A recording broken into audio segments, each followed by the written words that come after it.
So guys, so tingnan nyo yung mga gawa namin, no?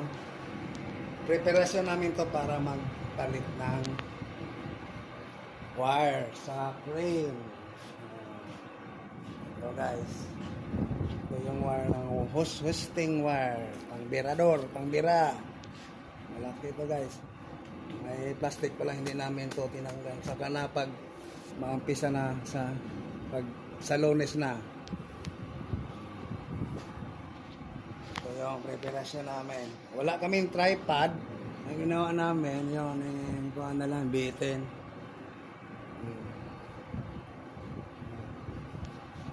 Binibitin lang namin. Diba? O, hilain to. Kasi uno man yung papalitan na crane. Medyo malapit lang. Hilain to. Tapos ikot.